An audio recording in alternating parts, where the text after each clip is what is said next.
Dom Manuel I recebeu sem grande surpresa a notícia do descobrimento das Terras Novas. Seu espírito se achava voltado para os tesouros inesgotáveis das Índias que faziam da Lisboa daquele tempo uma das mais poderosas cidades marítimas da Europa. Contudo, o êxito do capitão Mor provocou um largo movimento de curiosidade no círculo dos navegadores portugueses. Quase todas as expedições que se dirigiam aos régulos da Ásia tocavam nos portos vastos de Vera Cruz, cujo nordeste já centralizava as atenções dos comerciantes franceses que aí se abasteciam de vastas provisões de pau-brasil. Geralmente as caravelas lusitanas que demandavam Calicut traziam consigo grande número de exilados e de aventureiros. Muitos deles foram abandonados no extenso litoral do país inexplorado e desconhecido ao influxo das inspirações do mundo invisível. Essas criaturas vinham como batedores humildes à frente dos trabalhadores que mais tarde chegariam às Terras Novas. A situação oficial perdurava com a indiferença do monarca, distraído pelas suas conquistas no Oriente. Mas entre as autoridades administrativas do reino, comentava-se a questão da nova colônia abandonada aos exploradores franceses e espanhóis. Compelido pela opinião do seu tempo, Dom Manuel providencia as primeiras expedições oficiais a fim de que se colocasse nas suas praias extensas o sinal das armas portuguesas. Prepara-se a expedição de Gonçalo Coelho, que além de alguns cosmógrafos notáveis, levava consigo Américo Vespúcio, famoso na história americana pelas suas cartas acerca do Novo Mundo, nas quais, infelizmente, reside grande percentagem de literatura e de pretensiosa imaginação. Chegando ao litoral baiano, Gonçalo Coelho organiza a feitoria de Santa Cruz, primeiro núcleo da civilização ocidental nas plagas brasileiras. O nome do país é agora Terra de Santa Cruz, pelo qual se faz conhecido nos documentos na metrópole. Depois de graves incidentes nos quais Vespúcio se entrega a aventuras pelo interior da colônia, sedento de posição e de glória, o expedicionário português, pobre de possibilidades e com raros companheiros, lança marcos de Portugal ao longo de toda a costa brasileira. Uma das emoções mais gratas ao seu espírito é o quadro maravilhoso da Baía de Guanabara. E julgando-se no estatuário de um rio esplêndido, denomina Rio de Janeiro o local, em virtude de encontrar-se ali nos primeiros dias do primeiro mês do ano. No sítio encantado instala a nova feitoria, a da Carioca, da qual não ficaram largos vestígios, passando aí meses a fio a retemperar suas energias em contato com a paisagem magnífica.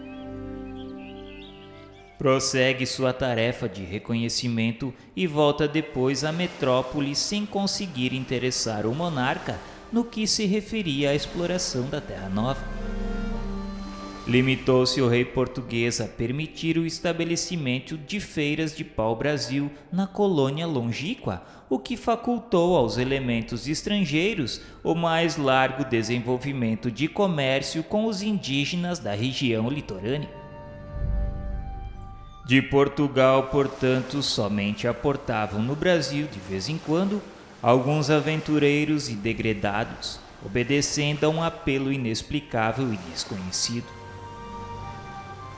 Foi aproximadamente por essa época que Ismael reuniu em grande assembleia os seus colaboradores mais devotados com o objetivo de instituir um programa para suas atividades espirituais na terra de Santa Cruz. Exclamou ele no seio da multidão de companheiros abnegados que fosse plantado ali sob o olhar misericordioso de Jesus a sua bandeira de paz e de perdão. Expôs que todo um campo de trabalho se desdobrava às suas vistas e acrescentou que necessitava de colaboradores devotados que não temessem a luta e o sacrifício. Era importante, por isso, voltar-se as atenções para os centros culturais de Coimbra e de Lisboa para regenerar as fontes de pensamento no elevado sentido de ampliar aquela ação espiritual. Determinou assim Ismael a alguns de seus colaboradores que permanecessem em Portugal a fim de manterem de pé os elementos protetores dos seus trabalhos. Com isso, muitos encarnariam, envergando o São Benito humilde dos missionários penitentes para levar o amor de Deus aos sertões intransitáveis e carecidos de todo conforto. Era preciso buscar no seio da igreja as roupagens exteriores da sua ação divina e regeneradora. Infelizmente, porém, a dolorosa situação do mundo europeu, em virtude do fanatismo religioso, tão cedo não seria modificado. Somente as grandes dores realizariam a fraternidade no seio da instituição que deveria representar o pensamento do Senhor na face da terra. Infelizmente, porém, a Igreja foi desviada dos seus grandes princípios pela mais terrível de todas as fatalidades históricas e obrigada a participar do organismo mundano e perecível dos Estados. O nobre embaixador esclareceu que um sopro de reformas impetuosas estava para se anunciar no âmago das organizações religiosas da Europa. E em breves dias Roma conheceria momentos muito amargos, não obstante os olhos de arte e de grandeza de Leão X, que detinha naquele instante uma coroa injustificável, porquanto o reino de Jesus ainda não era daquele mundo. Mas era imprescindível aproveitar as possibilidades que aquele campo oferecia para encetar a obra de edificação da pátria do Cordeiro de Deus. Seus colaboradores pregariam em Portugal a verdade e o desprendimento das riquezas terrestres e trabalhariam sob a sua direção nas florestas imensas de Santa Cruz, arrebanhando as almas para o único pastor.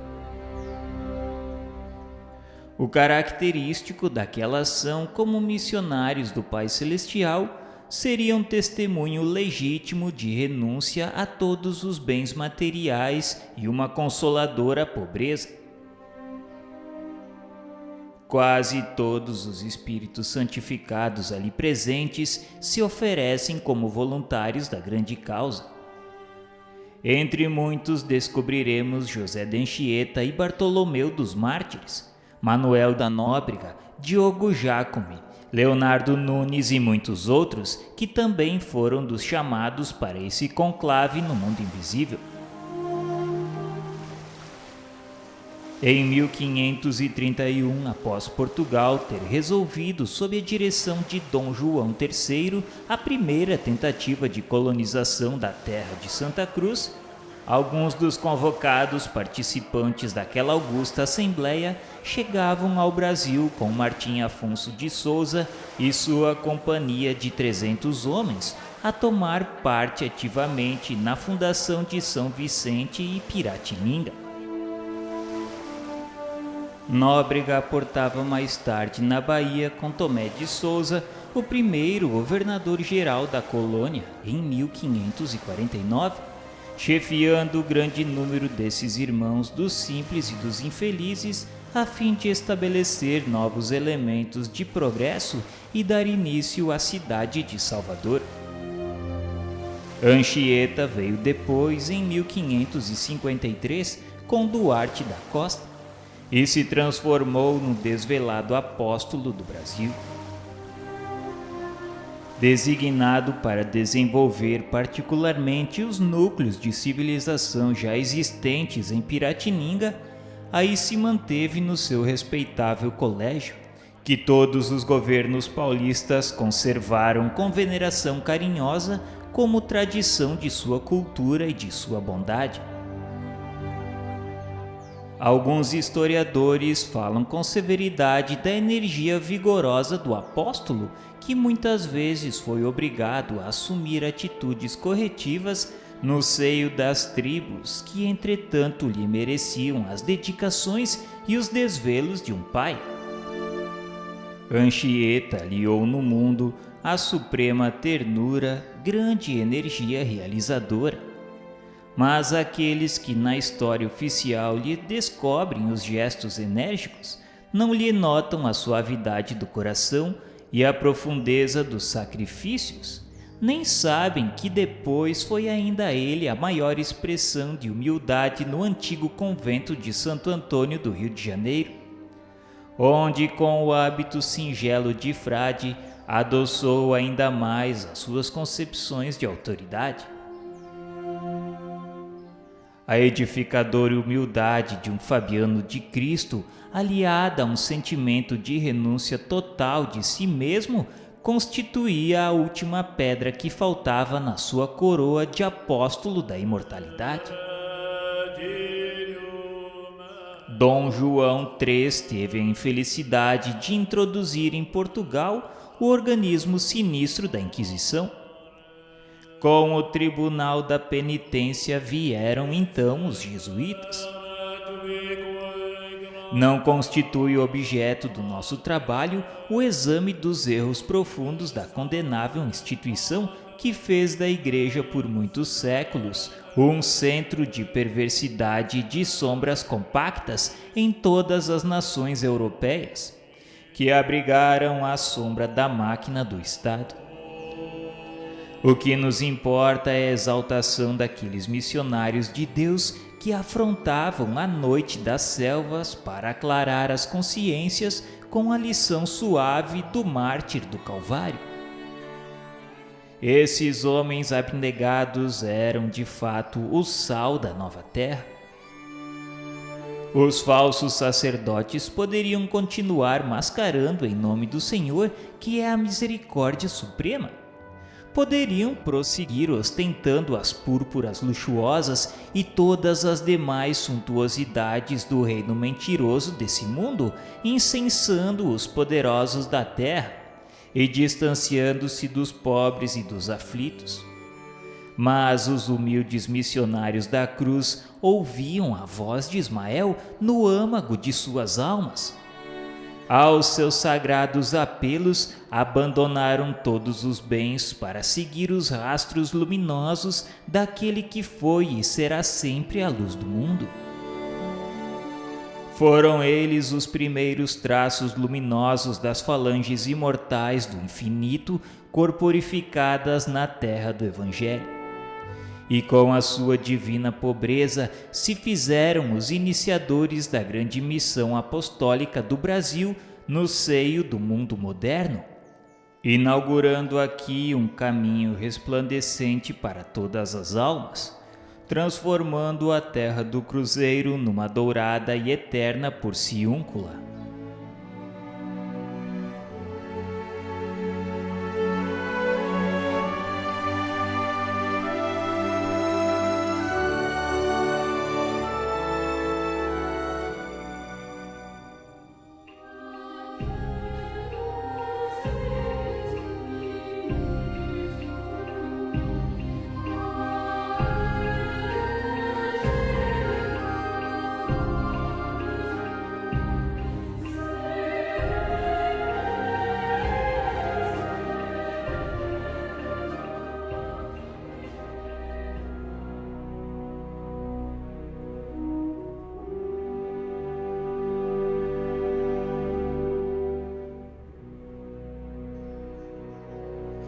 Certo dia preparava-se numa das esferas superiores do infinito o encontro de Ismael com aquele que será sempre caminho, verdade e vida. Por toda parte abriam-se flores evanescentes, oriundas de um solo de radiosas neblinas. Luzes policrômicas enfeitavam todas as paisagens celestes que se perdiam na incomensurável extensão dos espaços felizes. Rodeado dos seres santificados e venturosos que constituem a corte luminosa de seus mensageiros abnegados, recebeu o Senhor com a sua complacência o emissário dileto do seu amor nas terras do cruzeiro. Ismael, porém, não trazia no coração o sinal da alegria. Seus traços fisionômicos deixavam mesmo transparecer angelical amargura. Exclamava ao Senhor que sentia dificuldades para fazer prevalecer seus desígnios nos territórios onde pairavam suas bênçãos dulcificantes. É que a civilização que ali se iniciava, sob os imperativos da sua vontade compassiva e misericordiosa, acabava de ser contaminada por lamentáveis acontecimentos. Os donatários dos imensos latifúndios de Santa Cruz fizeram-se à vela, escravizando negros indefesos de Luanda, da Guiné e de Angola. Infelizmente, os pobres cativos, miseráveis e desditosos chegavam à pátria do Evangelho do Senhor como se fossem animais bravios e selvagens, sem coração e sem consciência. O emissário, porém, não conseguiu continuar. Soluços divinos lhe rebentaram no peito opresso, evocando tão amargas lembranças. O divino mestre, porém, cingindo-o ao seu coração augusto e magnânimo, explicou brandamente: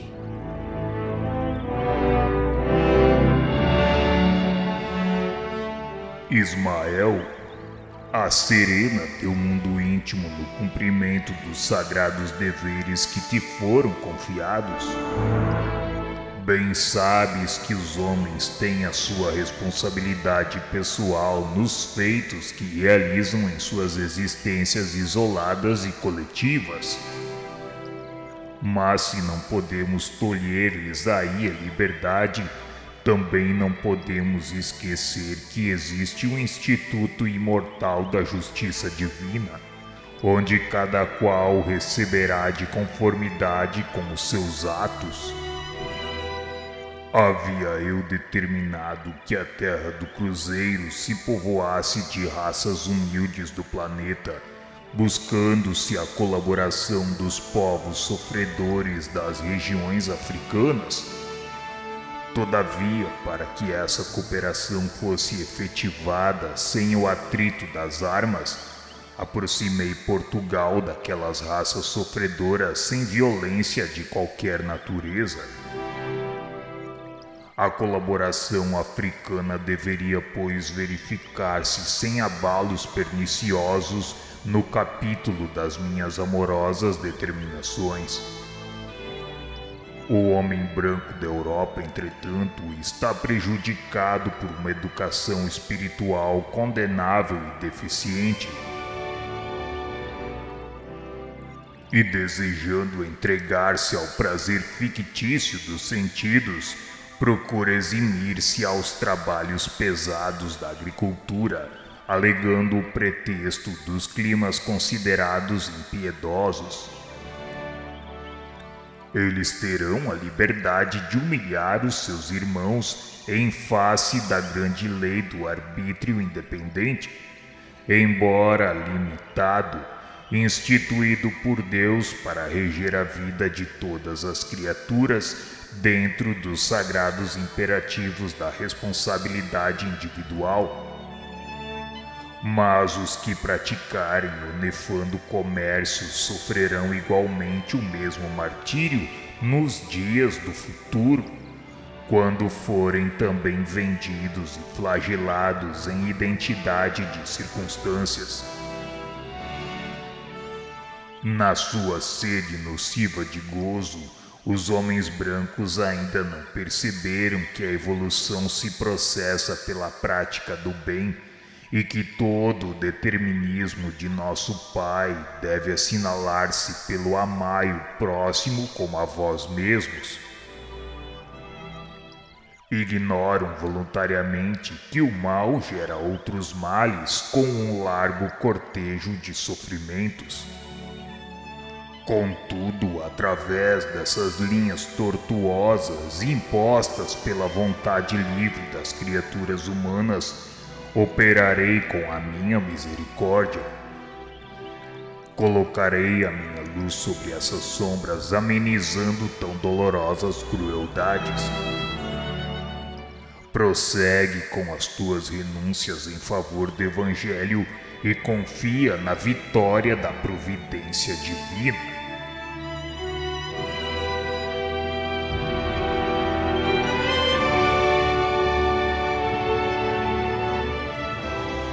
Calara-se a voz de Jesus por instantes, mas confortado Ismael perguntou se não teria algum meio direto de orientar a política dominante no sentido de se purificar o ambiente moral da terra de Santa Cruz. O Divino Mestre ponderou sabiamente.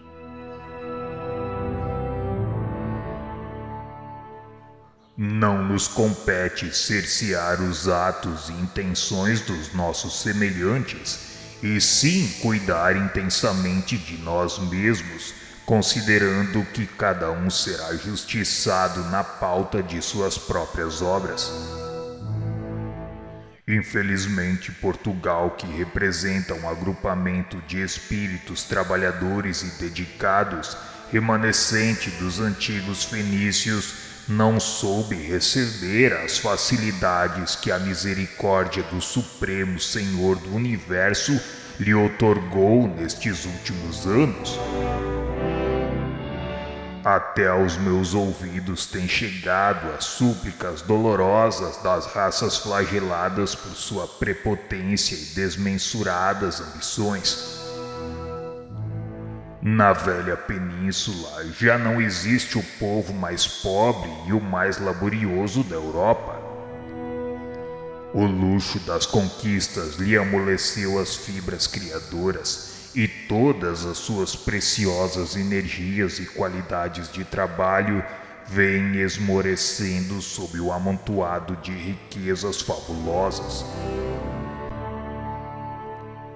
Entretanto, o tempo é o grande mestre de todos os homens e de todos os povos, e se não nos é possível cercear o arbítrio livre das almas, poderemos mudar o curso dos acontecimentos a fim de que o povo lusitano aprenda na dor e na miséria as lições sagradas da experiência e da vida.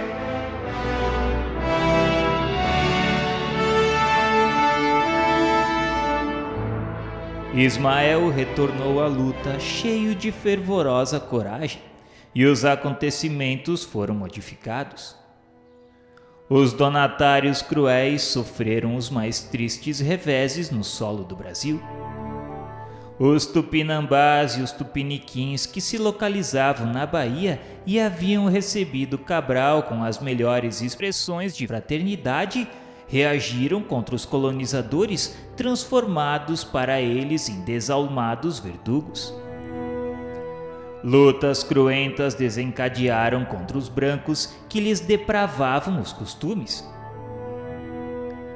A luxuosa expedição de João de Barros, que se destinava ao Maranhão, mas que saíra de Lisboa com instruções secretas para conquistar o ouro dos Incas no Peru, dispersou-se no mar, sofrendo seus componentes infinitos martírios e resgatando com elevados tributos de sofrimento as suas criminosas intenções na condenável aventura.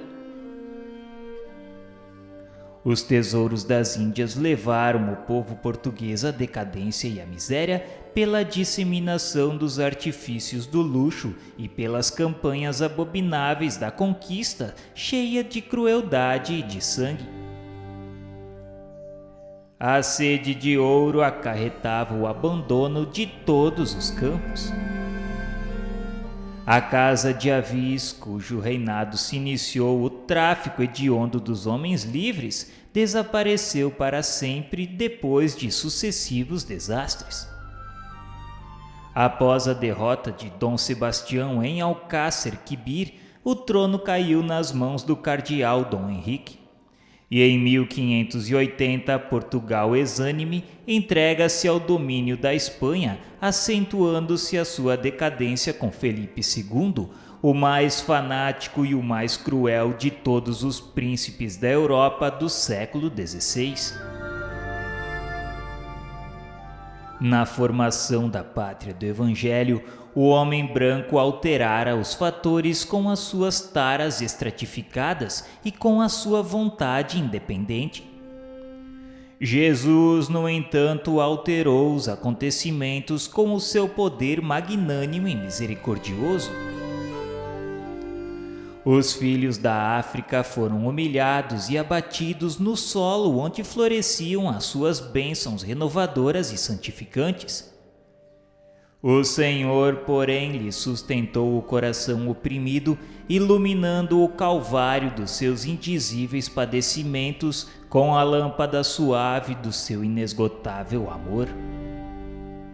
Através das linhas tortuosas dos homens, realizou Jesus os seus grandes e benditos objetivos, porque os negros das costas africanas foram uma das pedras angulares do monumento evangélico do coração do mundo.